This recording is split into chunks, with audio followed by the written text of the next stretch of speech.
नमस्कार प्यारे साथियों, प्यारे बच्चों, कैसे हैं आप लोग। आई होप आप लोग अच्छे होंगे और स्वागत है आपका हमारे प्लेटफॉर्म लच इंस्टीट्यूट तिलर में। जैसा कि हम पहले लेक्चर नंबर 4 तक पढ़ चुके थे। लेक्चर नंबर 4 में एक्सरसाइज 1.1 के क्वेश्चन नंबर 10 तक कर चुके थे। आज हम नए लेक्चर के साथ नए क्वेश्चन नंबर एक्सरसाइज 1.1 1.1 का क्वेश्चन नंबर देखेंगे 11। 10 तक हो गया था, 11 देखेंगे। क्वेश्चन नंबर हमारा 11 क्या कह रहा है। क्वेश्चन नंबर 11 है कि सिद्ध कीजिए कि समतल में स्थित बिंदुओं के समुच्चय में आर बराबर दे रखा है पी कामा क्यू और बिंदु पी की मूल बिंदु से दूरी कामा क्यू की मूल बिंदु से दूरी समान है। पहले लिखेंगे, मान लीजिए कोई समुच्चय है।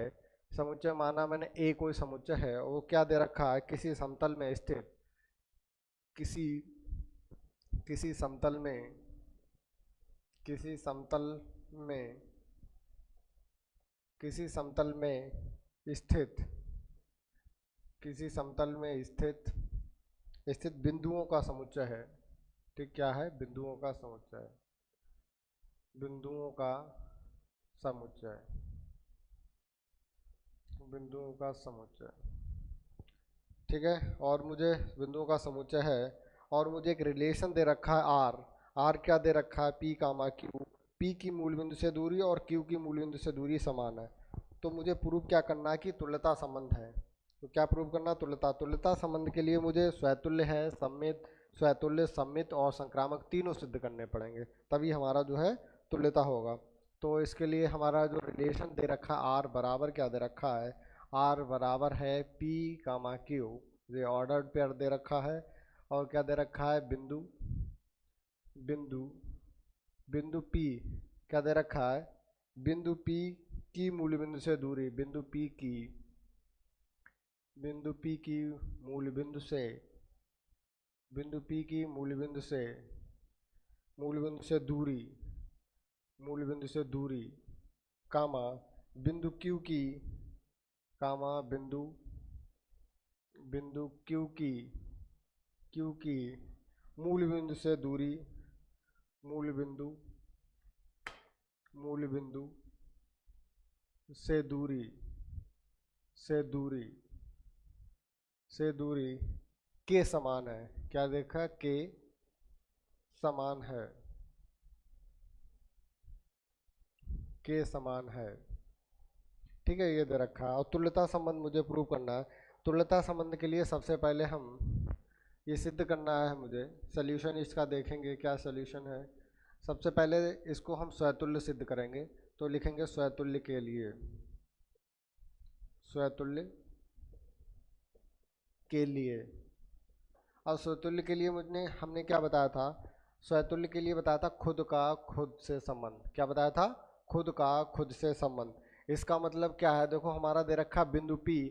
अगर हम ये कह सकते हैं, क्या कह सकते हैं कि बिंदु बिंदु P की बिंदु P की मूल बिंदु से दूरी, बिंदु P की मूल बिंदु से दूरी, बिंदु P की मूल बिंदु से दूरी कामा खुद का खुद से संबंध। तो दोबारा हम लेंगे बिंदु P की मूल बिंदु से दूरी, बिंदु P की मूल बिंदु से बिंदु P की मूल बिंदु से दूरी दूरी के समान है। लिखेंगे के समान है। देखिए, खुद की खुद से दूरी समान होगी दोनों। बिंदु P की मूल बिंदु से दूरी कामा बिंदु P की मूल बिंदु से दूरी समान है। इसका मतलब हम क्या कह सकते हैं? अर्थात हम ये कह सकते हैं कि P कामा P हमारा जो है बिलोंग करेगा आर में, बिलोंग करेगा P कामा P बिलोंग करेगा आर में फॉर एवरी P हमारा जो है किसमें है? ए में। ठीक, P हमारा ए में। P कामा P मतलब खुद का खुद से संबंध। इसका मतलब स्वतुल्य की जो कंडीशन है, स्वतुल्य की जो कंडीशन है वो फॉलो हो रही है। तो लिख देंगे अतः स्वतुल्य है, अतः स्वतुल्य है। दूसरा हमारा होता है सम्मित के लिए। दूसरा लिखेंगे सम्मित के लिए, सम्मित के लिए सममित के लिए, अब सममित के लिए क्या होता है, जैसे यदि P कामा Q हमारा बिलोंग कर रहा R में, तो हमारा Q कामा P भी बिलोंग करेगा R में, तब हमारा सममित होगा, अन्यथा नहीं होगा।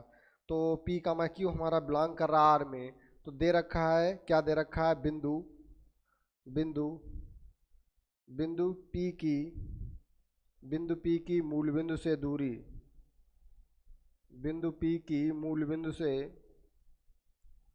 क्या दे रखा है, बिंदु P की मूल बिंदु से दूरी बिंदु Q की मूल बिंदु से दूरी इसके समान है, कामा बिंदु बिंदु Q की मूल बिंदु से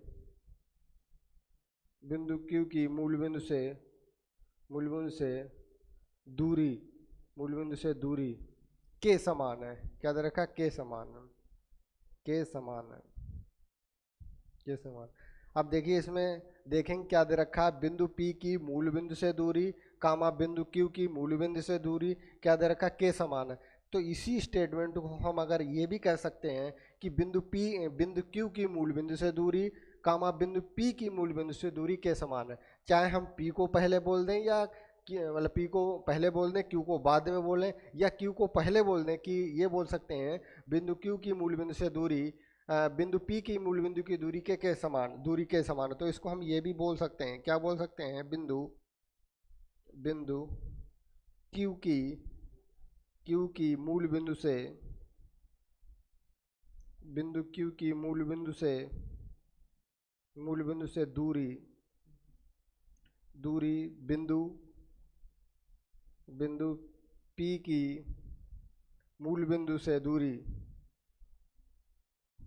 की मूल बिंदु से दूरी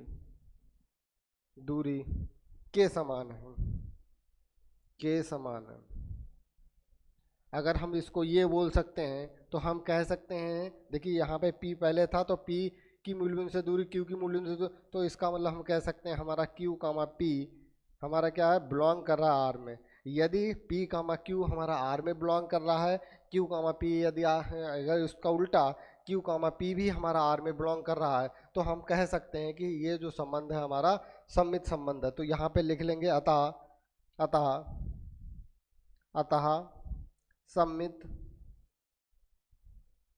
सममित संबंध है, अतः सममित संबंध है। ठीक है। तीसरा हमारा आता है संक्रामक संबंध। ठीक है, तीसरा हमारा संक्रामक संबंध, अभी इरेज कर रहे हैं इसको हम। तीसरा हमारा जो है संक्रामक संबंध, अब संक्रामक संबंध के लिए लिखेंगे, हटा रहे हैं,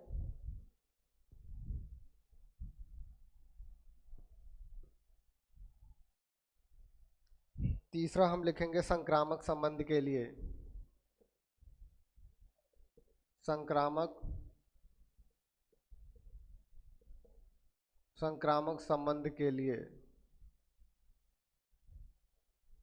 संक्रामक के लिए क्या करते हैं, यदि हम मानते हैं, क्या माना मैंने माना P कामा Q जो है, P कामा Q हमारा बिलोंग कर रहा R में।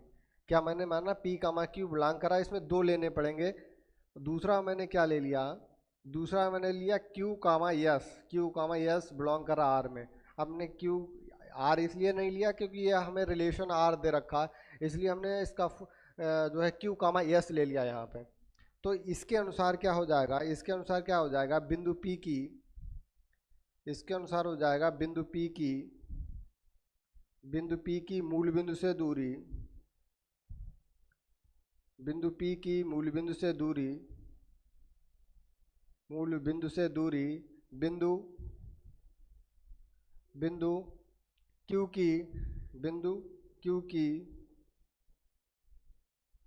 बिंदु Q की मूल बिंदु से दूरी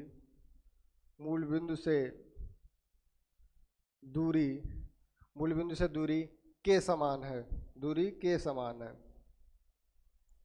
दूसरा हमारा स्टेटमेंट इसके अनुसार क्या हो जाएगा कि बिंदु Q की मूल बिंदु से दूरी और बिंदु S की मूल बिंदु से दूरी के समान होगा। तो दूसरा वाला जो हमारा स्टेटमेंट है उसके अनुसार क्या हो जाएगा, बिंदु बिंदु Q की, इसके अनुसार ये होगा और इसके अनुसार ये हो जाएगा। बिंदु Q की मूल बिंदु से दूरी,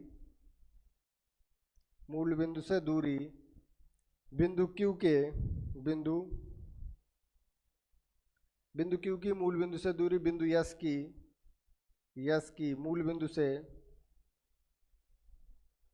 मूल बिंदु से दूरी समान होगी। दूरी के समान है, दूरी के समान है। अब इन दोनों स्टेटमेंट को हम देखेंगे, इन दोनों स्टेटमेंट को हम देखेंगे और कह सकते हैं, क्या कह सकते हैं कि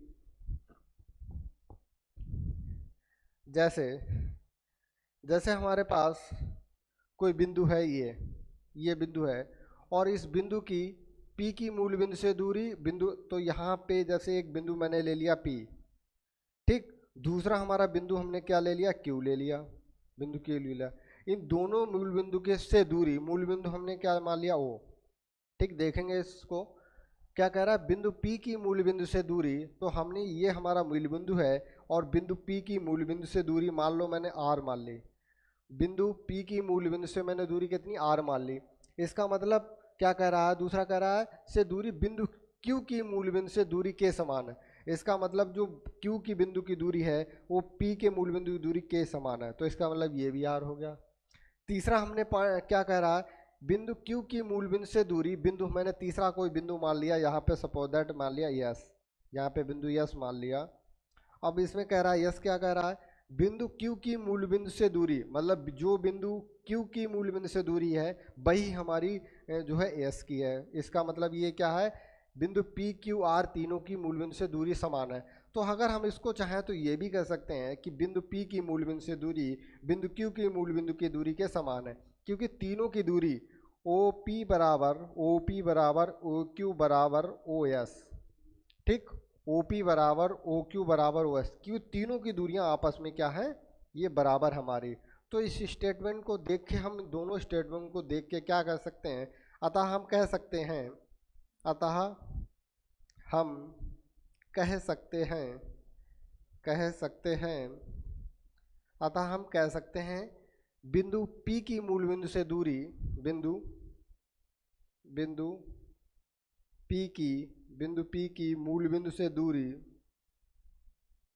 बिंदु P की मूल बिंदु से दूरी बिंदु P की मूल बिंदु से दूरी, बिंदु S की मूल बिंदु से दूरी, बिंदु S की मूल बिंदु से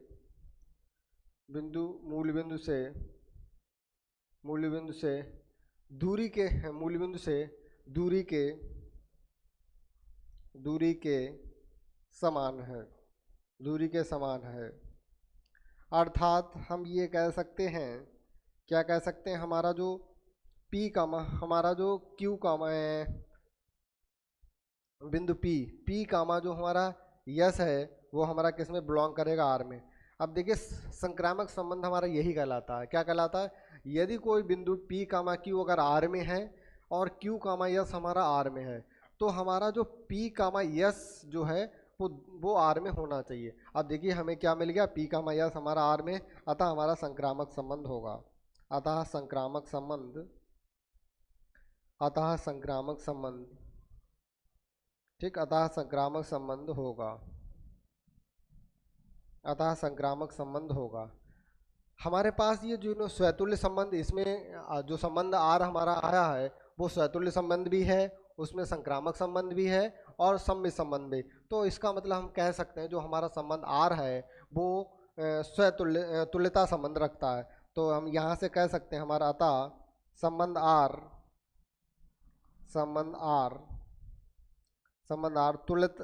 तुल्यता संबंध है, तुल्यता संबंध है, ठीक है। यहाँ तक इसका एक पार्ट प्रूव हो गया, ये प्रूव हो गया। दूसरा पार्ट है इसमें दूसरा पार्ट भी है। अब दूसरा पार्ट हमारा क्या कह रहा है, दूसरा पार्ट हमारा क्वेश्चन, दूसरा पार्ट कह रहा है कि पुनः सिद्ध कीजिए, कह रहा है पुनः सिद्ध कीजिए कि बिंदु P जो कि मूल बिंदु नहीं है से संबंधित सभी बिंदुओं का समुच्चय P से होकर जाने वाले एक ऐसे वृत्त को निरूपित करता है जिसका केंद्र मूल बिंदु पर है। ठीक है, देखिए इसको हम इरेज कर रहे हैं।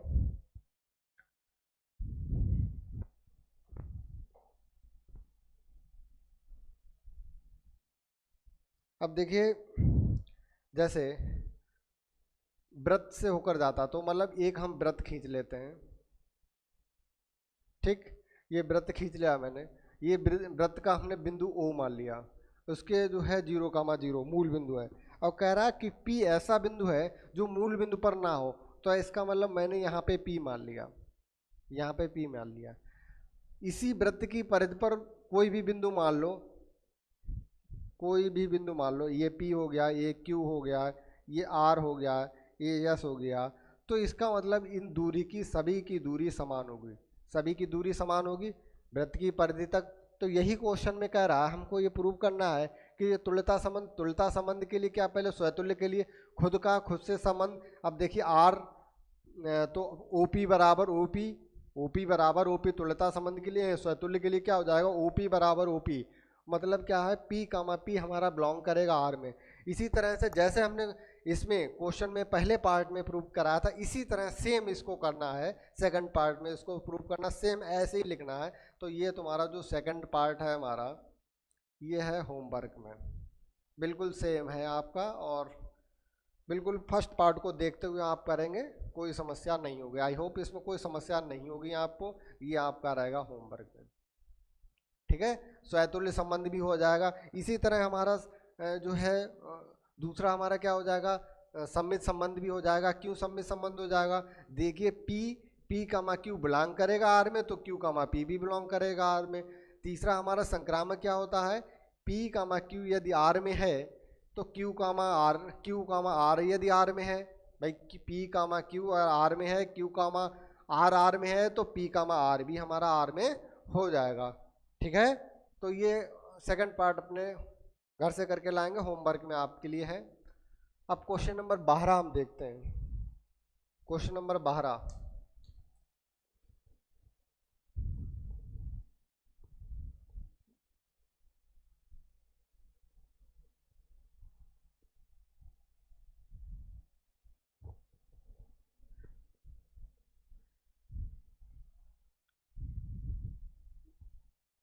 क्वेश्चन नंबर 12 है, सिद्ध कीजिए कि समस्त त्रिभुजों के समुच्चय A में R बराबर दे रखा है T1, T2 और T1, T2 के समरूप है। समरूप का मतलब होता है उनकी भुजाओं का अनुपात समान होना चाहिए। तो R में तुल्यता संबंध बताना है, सबसे पहले तुल्यता संबंध बताना है। तो तुल्यता के लिए स्वतुल्य, सम्मित और संक्रामक तीनों पहले प्रूव करेंगे, और तीनों संबंध होंगे तभी तुल्यता संबंध हमारा होगा। ठीक है, दूसरा इसमें सेकंड पार्ट बाद में करेंगे, पहले फर्स्ट पार्ट देखिए। क्वेश्चन नंबर 12,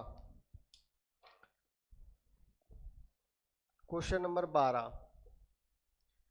नंबर 12 है, सिद्ध कीजिए समस्त त्रिभुजों का समुच्चय R, A को मुझे दे रखा है, A दे रखा है, क्या दे रखा है, समस्त त्रिभुजों का समुच्चय,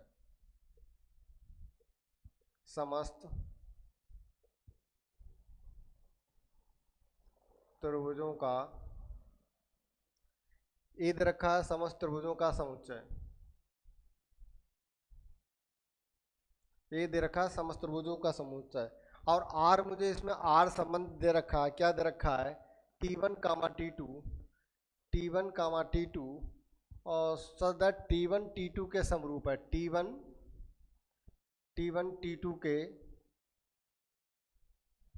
समरूप है, और इसमें हमें तुल्यता संबंध बताना है। चलिए इसका सल्यूशन देखिए।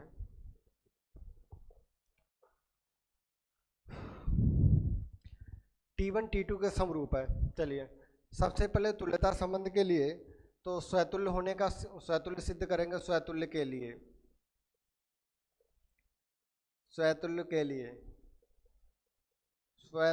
लिए अब देखिए, स्वतुल्य के लिए मतलब खुद से संबंध, स्वतुल्य के लिए खुद से संबंध मतलब क्या है कि हमारा जो है टी वन कामा T2, या लिख दे रहे हैं T1 बराबर, बंद कर लो,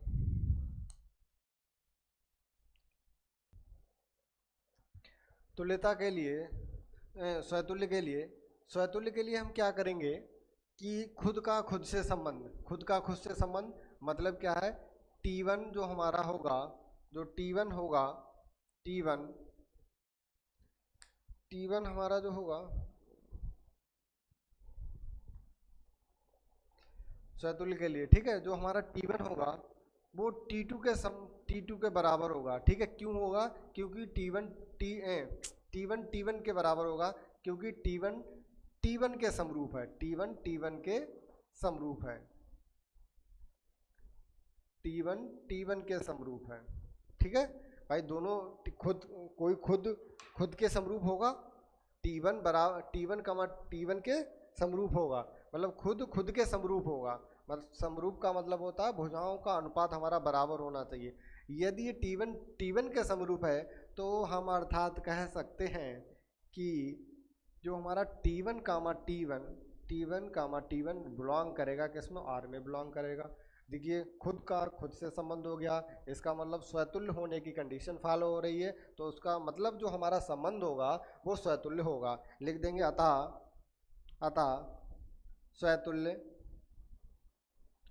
स्वतुल्य संबंध है, स्वतुल्य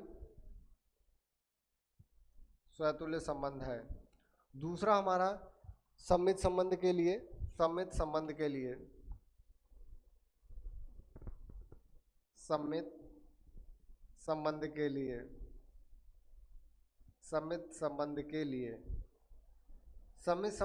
क्या हो जाएगा, यदि T1 कामा T2 अगर हमारा R में है, यदि हमारा T1 कामा T2 R में है, तो हमारा T2 कामा T1 भी R में होना चाहिए। देख रहे हैं, देखिए T1 कामा T2 और R में है, और क्या दे रखा है, T1 T2 के समरूप है, T1 T2 के समरूप है। इसको हम ये भी कह सकते हैं, क्या कह सकते हैं, T2 T1 के समरूप है, T2 T1 के समरूप है,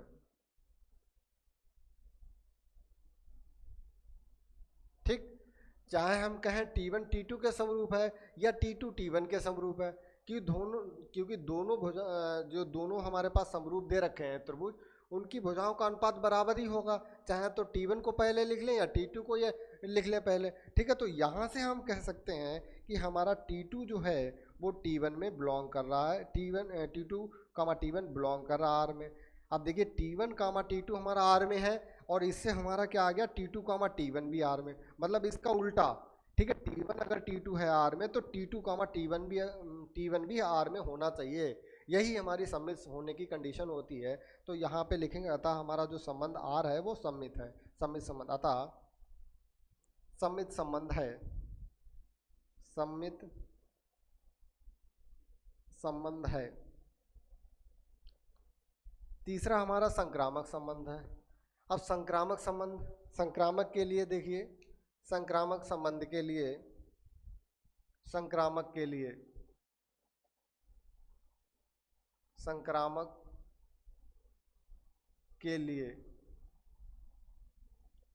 संबंध के लिए सबसे पहले हम मान लेते हैं, मैंने क्या माना कि जो माना T1 कामा T2 हमारा R में है, T1 कामा T2 R में है। दूसरा हमने क्या माना, और T2 कामा T3 हमारा R में है, R में। अब देखिए इससे क्या हो जाएगा हमारा, इससे हो जाएगा T1 T2 के समरूप है, T1 T2 के समरूप है। दूसरा हमारा इससे क्या हो जाएगा, इससे हो जाएगा T2 T3 के समरूप है, तो इन दोनों स्टेटमेंट को देखते हुए हम कह सकते हैं कि T1 T3 के समरूप है, T1 T3 के समरूप है। तो जब T1 T3 के समरूप है तो हम कह सकते हैं कि T1 हमारा जो है वो T3 T1 कामा T3 बिलोंग कर रहा R में। अब देखिए यही हमारे संक्रामक संबंध होने की कंडीशन होती है। क्या होती है? T1 कामा T2 R में है और T2 कामा T3 R में है, तो हमारा T1 कामा T3 R में होना चाहिए। देखिए मुझे T1 कामा T3 R में मिल गया है, तो अतः इसका मतलब क्या है हमारा, इसमें संबंध संक्रामक संबंध है। लिखेंगे अतः संक्रामक संबंध है, संक्रामक संबंध है। अब देखिए हमें इस रिलेशन में तुल्यता संबंध भी मिला है, तुल्यता संबंध है। दूसरा हमारा समित संबंध भी है, समित संबंध। तीसरा हमारा संक्रामक संबंध भी है। इसका मतलब जो हमारा संबंध R है उसमें तुल्यता संबंध है। तो लिखेंगे अतः संबंध R में तुल्यता संबंध है, तुल्यता संबंध है। ठीक, हमारा ये तुल्यता संबंध वाली फर्स्ट पार्ट हमारा प्रूव हो गया। आई होप आपके अच्छे से समझ में आया होगा। किसी को कोई समस्या हो तो कमेंट बॉक्स में कमेंट कर सकता है। और इसका दूसरा पार्ट देखिए, दूसरा पार्ट क्या है कि 3, 4, 5 वाले समकोण त्रिभुज T1 और 5, 12, 15 वाले समकोण त्रिभुज T2 तथा 6, 8, 10 वाले समकोण त्रिभुज T3 पर विचार कीजिए। तो T1, T2 व T3 में कौन से त्रिभुज आपस में परस्पर में संबंधित हैं। ठीक है, तो इरेज कर रहे हैं सेकंड पार्ट के लिए। इसका सेकंड पार्ट करेंगे अब हम।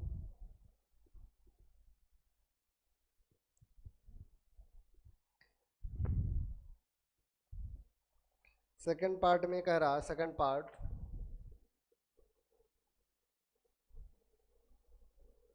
पार्ट में क्या कह रहा है कि जो हमारा T1 है उसकी भुजाएं दे रखी हैं 3, 4 व 5, 3, 4, 5। तो इसका मतलब मुझे जो अनुपात होगा समरूप के लिए, मैंने क्या बताया था, भुजाओं का अनुपात हमारा बराबर आना चाहिए। तो हम पहले T1 की भुजाओं का अनुपात और T2 की भुजाओं का अनुपात लिखेंगे। तो T1 में पहली भुजा हमें दे रखी है 3/3 और T2 की पहली भुजा दे रखी है 5। इसी प्रकार फिर T1, T2 की दूसरी भुजा 4/12 हो गया और तीसरा हमारा दे रखा तीसरी भुजा 5/13। क्या तीनों ये आपस में बराबर हैं? भाई ये 4 एकम 4, 4 तियाँ 12, तो 3/5 हमारा आ जाएगा बराबर 1/3 बराबर 5/13। ये देखिए आपस में बराबर नहीं है, ये आपस में बराबर नहीं है। इसका मतलब हमारा T1 जो है T1 कामा T2 बिलोंग नहीं करेगा R में। क्यों बिलोंग नहीं करेगा? क्योंकि भुजाओं का अनुपात, क्योंकि T1 T2 के समरूप नहीं है, T1 T2 के समरूप नहीं है। ठीक है, T1 T2 के समरूप नहीं है। दूसरा हमारा इसी में दे रखा है T1 और T3 में देखना है।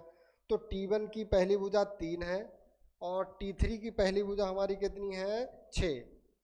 फिर T2 की पहली भुजा है, T1 की पहली भुजा 4/8, 4/8 बराबर T1 की तीसरी भुजा है 5 और T3 की तीसरी भुजा है कितनी है?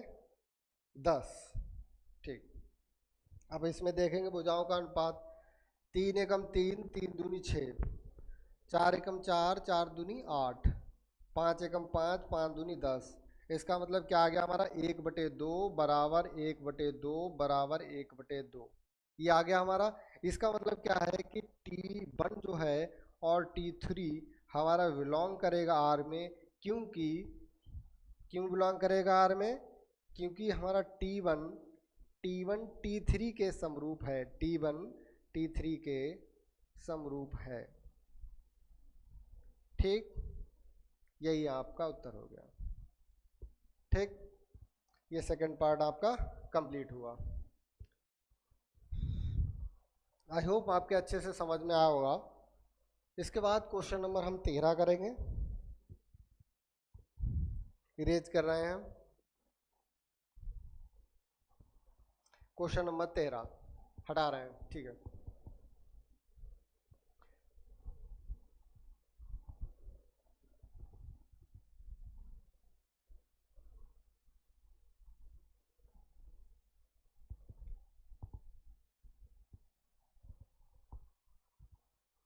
क्वेश्चन नंबर 13, सिद्ध कीजिए कि समस्त बहुभुजों के समुच्चय ए, मतलब बहुभुजों का समुच्चय ए दे रखा है मुझे, और एक रिलेशन दे रखा है are, P1 comma P2, P1 तथा P2 की भुजाओं की संख्या समान है। चलिए देखते हैं, उसमें तुल्यता संबंध बताना है।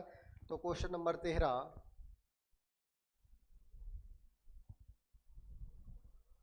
क्वेश्चन नंबर 13, तो ये समुच्चय मुझे ए दे रखा है। ए क्या दे रखा है? समस्त बहुभुजों का समुच्चय। समस्त क्या दे रखा? समस्त बहुभुजों, समस्त बहुभुजों का समुच्चय।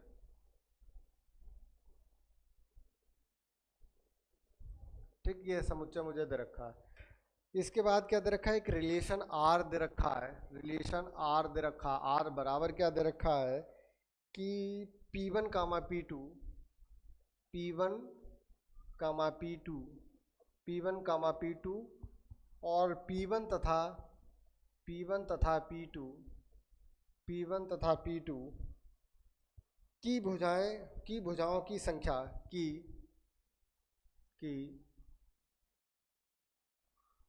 P1 तथा P2, P1 तथा P2 की भुजाओं की संख्या समान है। भुजाओं की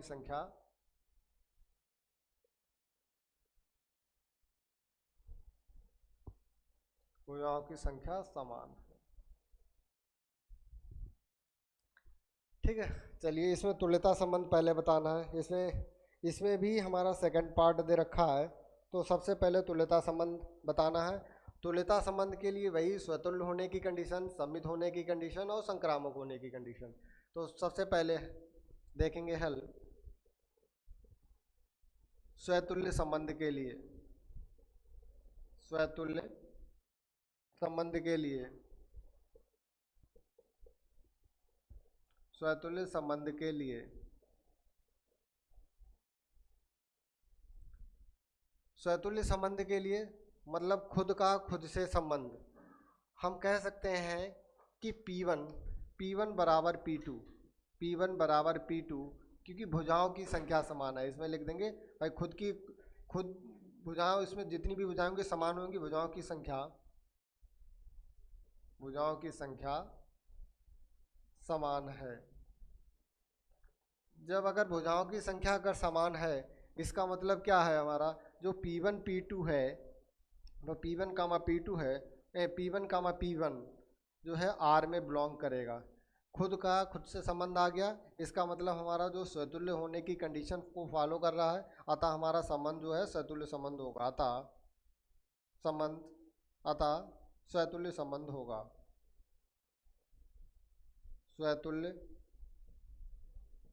संबंध होगा। दूसरा हमारा सममित संबंध के लिए, सममित संबंध के लिए, सममित संबंध के लिए क्या है कि हमारा यदि P1 P2 अगर बिलोंग कर रहा R में, तो हमारा P2 कामा P1 भी बिलोंग करना चाहिए R में। देख रहे हैं P1 कामा P2 यदि हमारा R में है, P1 कामा P2 R में है, तब क्या दे रखा है? P1 तथा क्या दे रखा है? P1 तथा P2, P1 तथा P2 की भुजाओं की संख्या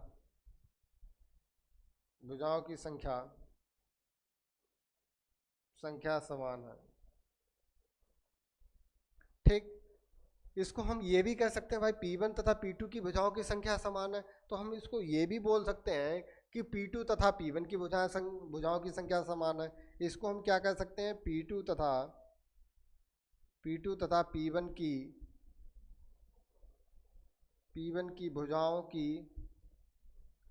भुजाओं की संख्या भुजाओं की संख्या समान है।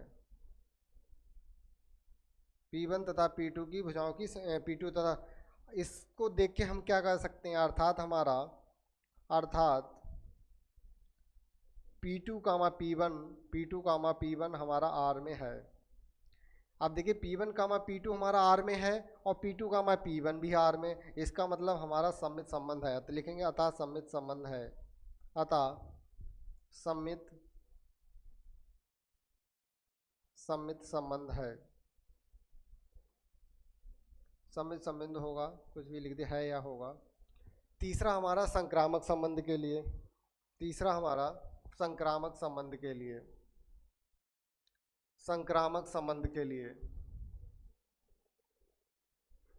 संक्रामक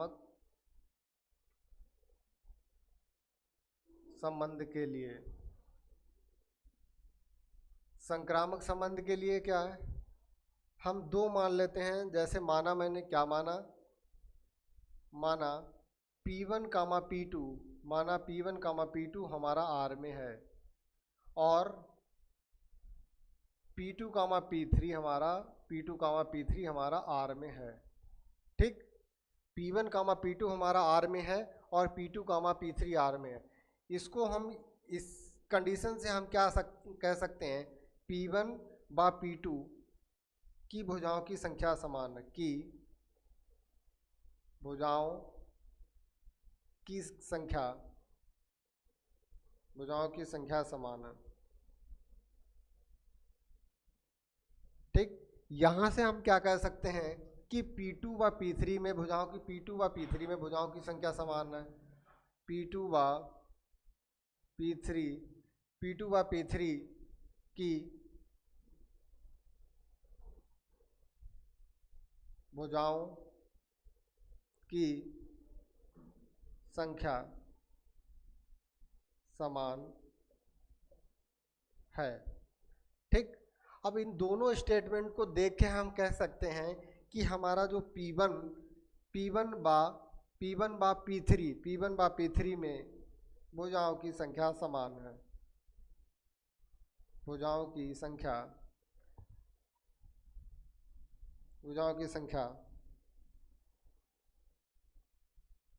समान है, अर्थात हम ये समान है, अर्थात हम ये कह सकते हैं कि जो हमारा P1 है और P3 है वो हमारा R में है।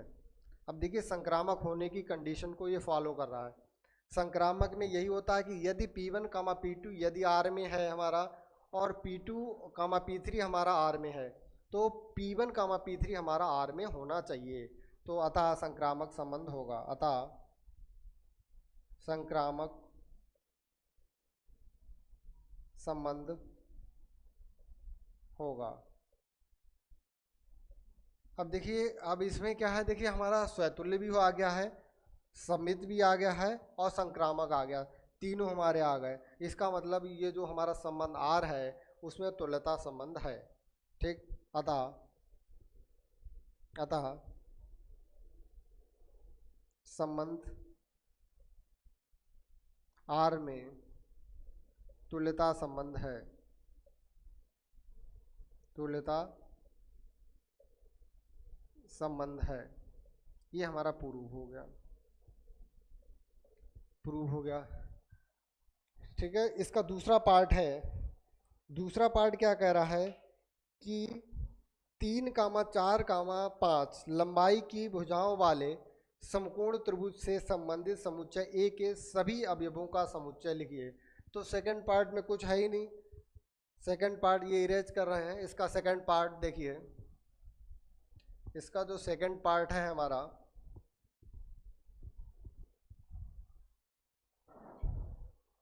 इसका सेकंड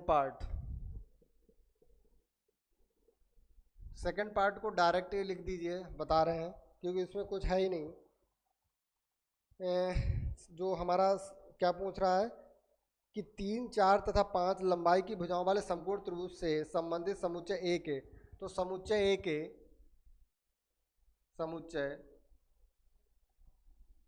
ए के जो सभी अवयव लिखने हैं, तो ए के सभी अवयव तो ए के हमारे सभी अवयव का जितने भी त्रिभुज हमारे बनेंगे तो लिखेंगे सभी त्रिभुजों का समुच्चय, लिख देंगे सभी त्रिभुजों का समुच्चय। ये जो हमारा आएगा लिख देंगे, इसमें क्या लिखेंगे, सभी त्रिभुजों का समुच्चय। ये जो हमारी कंडीशन है वो सभी त्रिभुजों के सभी त्रिभुजों, जितने भी त्रिभुज होंगे उसको फॉलो करेगा। ठीक है, यही तुम्हारा इसका आंसर होगा, इसमें कुछ है ही नहीं। ठीक, अब हम क्वेश्चन नंबर 14 देखेंगे। क्वेश्चन नंबर 14 इरेज कर रहे हैं।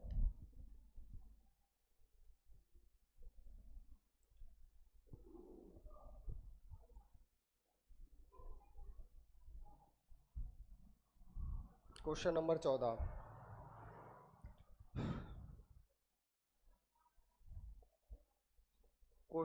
14, देखिए, मान लीजिए एक्स वाई तल में स्थित समस्त रेखाओं का समुच्चय यल है।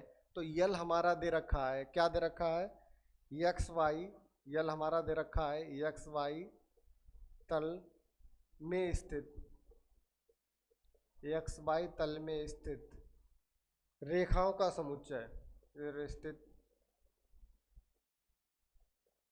स्थित रेखाओं का समुच्चय यल है, रेखाओं का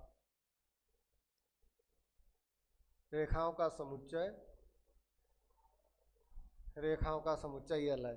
यल बराबर क्या दे रखा है, एक्स वाई तल में स्थित समस्त रेखाओं का समुच्चय दे रखा है यल। और आर बराबर मुझे रिलेशन आर दे रखा है, क्या दे रखा है, L1 कामा L2, L1 समांतर है,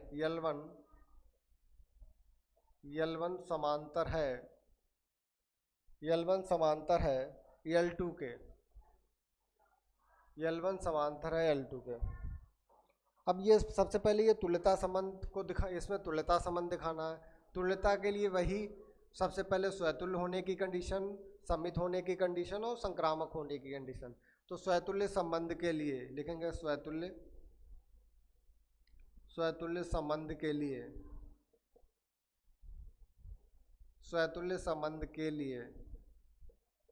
अब स्वतुल्य संबंध के लिए मतलब खुद के साथ रिलेशन जो हमारा क्या कहलाता है, स्वतुल्य कहलाता है।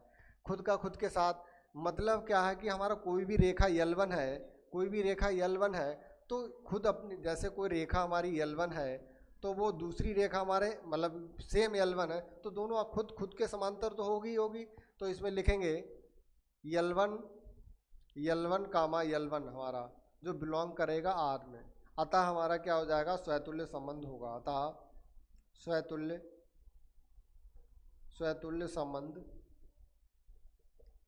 संबंध होगा।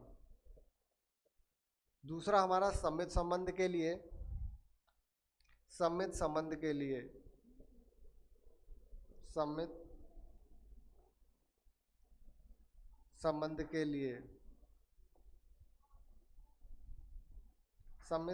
के लिए कि यदि हमारा L1 कामा L2 दो रेखाएं हैं, L1 कामा L2 यदि R में हैं और क्या दे रखा है, L1 समांतर है L2 के, L1 समांतर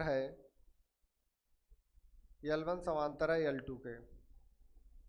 ठीक, L1 समांतर है L2 के मतलब कोई दो रेखाएं हमारे पास, एक L1 है ये और दूसरी रेखा L2 है। अब ये दोनों आपस में समांतर हैं, इसका मतलब ये है कि अगर L1 समांतर है L2 के तो हमको ये भी कह सकते हैं कि L2 समांतर है L1 के, कह सकते हैं, क्योंकि चाहे L1 को पहले लिखिए चाहे L2 को पहले लिखिए, इसमें कोई दिक्कत नहीं होगी। ठीक है, तो इसमें लिखेंगे L2 समांतर है L1 के।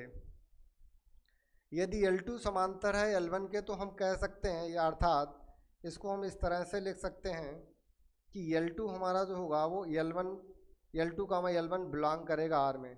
यही हमारी सम्मित होने की कंडीशन होती है। क्या होती है, L1 कामा L2 अगर R में है तो L2 कामा L1 भी हमारा R में होना चाहिए। ठीक है, आ गया, अतः सम्मित संबंध होगा। तीसरा हमारा संक्रामक संबंध के लिए, संक्रामक संक्रामक संबंध के लिए